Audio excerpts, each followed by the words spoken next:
Nah, ini kan semuanya udah masuk ke eranya digitalisasi ya. Sedangkan kalau kita lihat tadi dari umurnya untuk orang-orang yang sudah mengalami pensiun kan itu orang-orang yang sudah cukup berumur gitu. Ya, Nah, ini ada kendala nggak sih Pak? ya, Selama di era digitalisasi ini ketika mereka harus otentikasi lewat smartphone-nya, mereka nggak ngerti caranya downloadnya seperti apa gitu. betul. Jadi gini, sebelum saya jawab tadi, Hah, kan saya baru satu tadi, yang ah, 1 bulan gitu. oke, Kemudian yang 2 bulan, Ah. yang 2 bulan itu atas bapak ibu peserta pensiun oke. yang selain dana kehormatan dan tunjangan veteran, Hmm, ya, tapi tidak ada tunjangan keluarganya. Oke, ah. Jadi dia sendiri saja. Jadi Ya. pensiunnya hanya sendiri. Buat diri dia Dia aja aja, gitu. gitu kan. Tidak ada tunjangan istri, tidak ada tunjangan anak, maka kewajibannya tiap 2 bulan sekali harus otentikasi. Oke. Ya. Kemudian yang atas 3 Hmm. 3 bulan sekali itu atas peserta pensiun yang masih ada tunjangan istri atau anaknya, Oke. yang masih ada tunjangan keluarga, Ya. maka cukup 3 bulan sekali. Oke. Ya. Kemudian tantangannya yang tadi ditanyakan gitu kan, Iya. tantangannya otomatis ya cukup lumayan gitu kan, karena edukasi ke bapak ibu kita gitu kan, bisa jadi apalagi di wilayah timur itu kan, Iya. edukasinya bisa beberapa kali gitu kan. Hah. Karena proses ke digital ke autentikasi tadi itu kan kita awali ke proses perekaman biometri, ya. Perekaman biometri itu atas suara, atas sidik jari, atas wajah, ya. Jadi kita sudah rekam biometri seluruh pensiunan, ya, yang ada 2,7 itu. Oke. Itu sudah sekitar 97%-an. Udah 97%. Ya. Oke. Itu sudah terekam biometrinya. Oke. Kemudian tantangannya kan ke arah autentikasinya nih. Iya. Otomatis butuh ekspor juga. Hmm. Karena saat melakukan aja susah juga gitu kan. Hah. Kemudian untuk pindah ke digital, Hah. gitu kan, itu lebih susah lagi. Nah, Nah, kita harus bimbing. Biasanya kita bimbingnya Hah. ke pendampingnya, ke Oh, anaknya, oke. atau bisa juga anak cucunya bisa jadi. Dari taspennya sendiri bagian apa nih yang memberikan pendampingan itu ke pendamping dari si peserta? Kalau untuk si peserta, otomatis kan keuntungannya mempermudah bapak ibunya gitu kan. So mama gini, Nggak, maksud saya gini, dari pihak taspen itu apakah ada tim sendiri yang untuk mengajari ataukah gimana? kalau di awal ya, Oke. di awal kita biasanya setiap saat kita turun ke proses pembayaran. Kita kan proses pembayaran itu kerjasama dengan mitra bayar. Iya. Ya, ada di perbankan, ada di PT Pos. Edukasinya juga bisa kita minta bantuan ke mitra bayar tadi untuk Oke. melakukan proses pendampingan ke bapak ibu kita. Jadi sekaligus Ya, ya diedukasi di edukasi situ di ya. situ. Oke. Gitu. Nah, kalau kita lihat asuransi atau jaminan sosial zaman sekarang nih Pak. Oh, sebentar. Tadi yang saya penasaran juga. Iya. Kan berarti ini menjamin ASN gitu kan Iya. ya. Nah, untuk orang-orang yang belum mengabdi Mm-mm. sama negara, kira-kira ada celah nggak sih untuk dapetin ini Pak? Kalau celahnya gini, celahnya Karena- karena ada di anak perusahaan kita. Karena enak banget gitu Ya, ngeliatinnya tuh. Wah, tunjangannya banyak banget. kalau untuk yang kepesertaan yang dari sisi Taspen, secara otomatis itu kan berdasarkan regulasi yang ada. Betul. Ya, otomatis kan sudah ada batasannya yang jadi peserta ini seperti ini. Hmm. Sebenarnya kita juga ada kolaborasi juga Hmm. dengan anak perusahaan. Hmm. Sebenarnya salah satunya adalah untuk meng-top up hak-hak ASN tadi. Oke. Nah, itu juga bisa dimanfaatkan juga oleh yang di luar ASN. Oke. Jadi Ya. celahnya di situ Ya, ya. kita kan ada anak perusahaan Taspen Life, Oke. gitu kan. Ah. Itu programnya sebenarnya pengembangan dari sisi jaminan hari tua, ada itu. Nah, itu sebenarnya celahnya bisa di situ. Tapi itu bisa untuk masyarakat umum gitu. Ya. Tapi kalau untuk yang taspennya sendiri itu hanya mengcover untuk Iya. yang ASN ASN aja aja. gitu ya. ASN, P3K dan Oke. Nah, ini kan taspen sendiri sudah dari tahun 2015 dipercaya sama pemerintah untuk mengelola program jaminan kecelakaan kerja, jaminan kematian Ya. juga ya. Nah, ini boleh didetailin lagi nggak sih Pak di sini Pak untuk detailin ya. untuk si pesertanya sendiri tuh akan dapatnya tuh seperti Ya. apa? Untuk kita bicara dulu yang jaminan kematian. Oke. Ya, yang jaminan kematian itu ya ada 4 hak di dalamnya. Ya, ada santunan sekaligus. yang besarnya 15 juta. Oke. Ya, kemudian ada uang duka wafat Oke. yang besarnya 3 kali gajinya.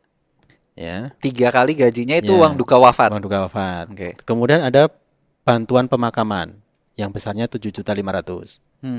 Kemudian ada beasiswa yang 1 jiwa besarnya 15 juta Oke. atas 2 anak. Tapi untuk yang ini ada persyaratannya. Setelah kepesertaannya 3 tahun, paling sedikit 3 tahun. Minimal, Ya, minimal 3 seperti tahun itu. dulu ya. Oke. Ini untuk yang jaminan kematian. Oke. Kemudian kalau yang jaminan kecelakaan kerja itu ada 13 pengcoveran. Oke. Ya, yang pertama terkait biaya transportasi tadi. Yang di jalan ya, dari mulai berangkat kejadian, ke rumah. enggak untuk biaya transportasinya. Oh iya, oke. Ya, dari tempat kejadian sampai ke rumah sakit. Itu kita bagi juga atas angkutan darat, atas angkutan laut, atas angkutan udara. Oke. Ya kalau dia menggunakan darat itu besarnya 1.300.000 maksimalnya. Kemudian kalau menggunakan laut besarnya 1.950.000. Kalau dia menggunakan udara besarnya 3.250.000. Oke. Kalau menggunakan ketiga-tiganya, maka total ketiganya tadi yang kita cover.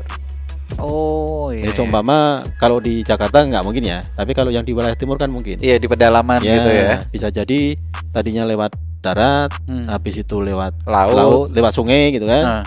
Sungai kemudian baru udara, mungkin darat dulu baru udara. Oke, jadi di cover tuh Cover tiga-tiganya ya. untuk biaya transportasinya. Oke. Kemudian kalau terjadi cacat saat terjadi kecelakaan kerja tadi, ya, maka ada tunjangan cacatnya. Ya. Kemudian ada lagi kalau dia tetap, ya cacat total tetap, maka ada tunjangan cacat total tadi. Oh, kalau yang tadi berarti ada yang sementara yang nanti masih bisa disembuhkan, cacatnya masih bisa disembuhkan, atau yang cacat permanen. Ya kalau yang cacat sebagian, itu bersama persentase cacatnya tadi. Oke. Yang tadi saya bilang dari ujung rambut sampai itu kan, ujung kaki. Jadi seumpama ASN itu terpotong ini jarinya gitu kan. Ya. Dia ruasnya, katakan ruas pertama kedua itu akan dihitung persentasenya. Oke. Jadi beda-beda.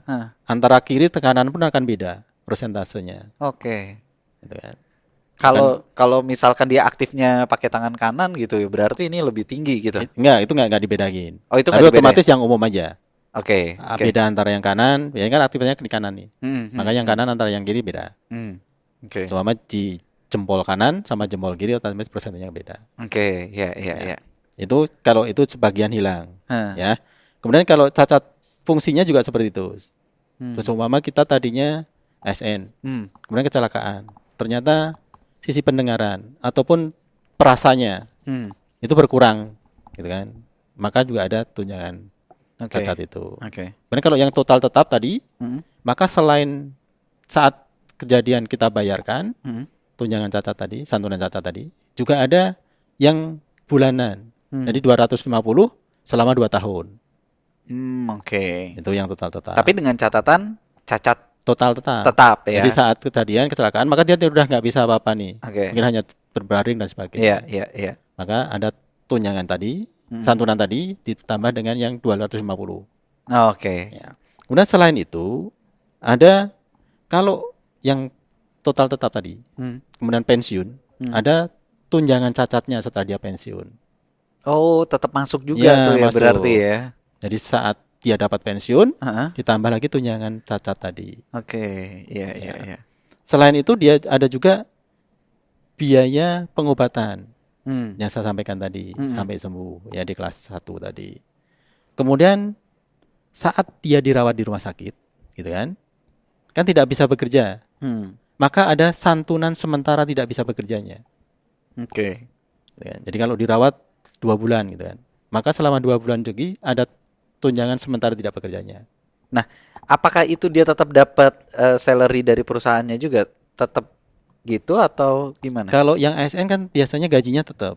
Oke. Tapi biasanya yang berkurang adalah sisi tunjangannya. Karena tidak masuk mungkin tunjangannya berkurang. Oh iya. Maka ada pengganti dari tidak bekerjanya. Oh, tadi. Jadi untuk mengcover itu ya Pak ya. Oke. Itu. Kemudian ada biaya penggantian biaya rehabilitasi mediknya. Yang besarnya 2,6. Oke. Ya, kemudian kalau terjadi kecelakaan, kemudian butuh penggantian gigi, katakanlah giginya patah dan sebagainya. Itu juga akan kita ganti sebesar 3,9 juta. giginya. Iya. Saat ada peristiwa mungkin ganti gigi gitu kan, maka kita ganti. Kalau Maksimal. tiba-tiba dia pengen pakai giginya gigi emas gitu, Nah, Pak. kalau itu ya mungkin enggak lah gitu. Nambah sendiri gitu Ya, lah ya. nambah sendiri. Oke, Ya, oke. kemudian kalau sampai dengan meninggal dunia, maka ada santunan kematian kerjanya Oke. yang besarnya 60% kali 80 kali gajinya. Besar juga ya, Pak. Ya, lumayan. Maka saya bilang tadi kalau yang datang bapak-bapak jadi tertawa, tersenyum gitu ya. Jadi dapat modal. Iya, gitu. Oke. Kemudian ada uang duka tewasnya. Iya. Kalau yang meninggal dunia biasa tadi kan 3 kali. Heeh. Kalau ini 6 kali. 6 kali Ya, lebih besar lebih ya. besar. Karena kecelakaan Kecelakaan kerja. kerja.